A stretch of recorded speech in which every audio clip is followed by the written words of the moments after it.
जिस प्रकार से बाबा साहब के प्रति कांग्रेस पार्टी के असंख्य रहे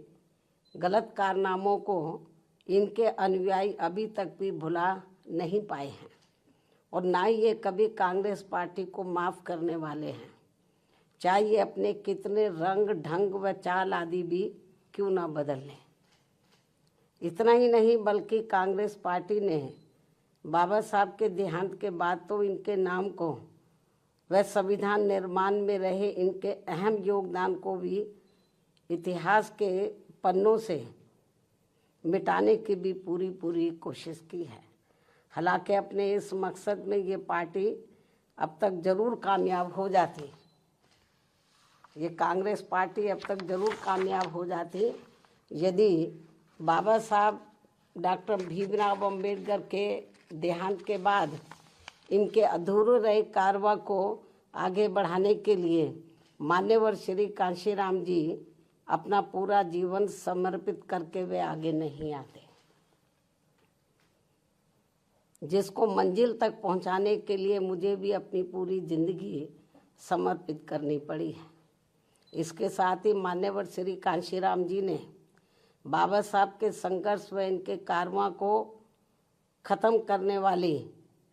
कांग्रेस पार्टी के सभी साम दाम दंड भेद आदि हथकंडों का मुकाबला करके वे उनसे सावधानी बरतते हुए तब फिर बीएसपी का गठन किया है,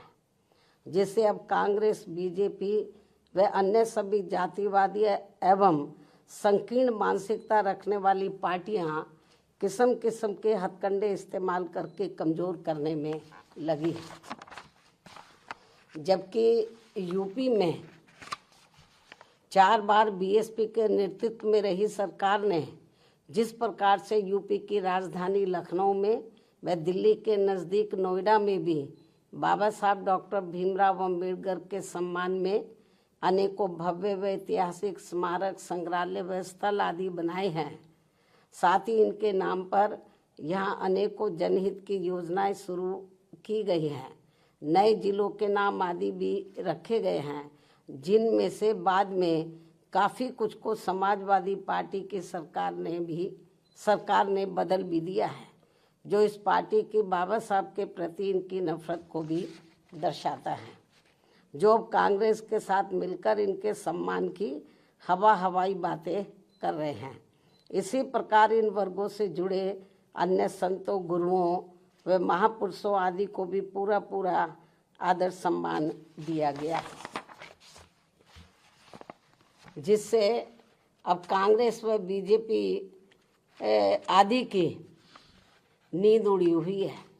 ये जो हमने काम किए बाबा साहब के सम्मान में, तो उससे अब बीजेपी व कांग्रेस आदि की नींद उड़ी हुई है, जिनके अनुयायियों के वोटों को लुभाने के लिए, जिनके अब बाबा साहब के जो अनुयायी हैं या अन्य संत, गुरु और महापुरुष हुए हैं, उन जो दलित और अन्य पिछड़े वर्ग से ताल्लुक़ रखते हैं, तो उनके अनुयायियों के वोटों को लुभाने के लिए फिर बीजेपी को भी मजबूर होकर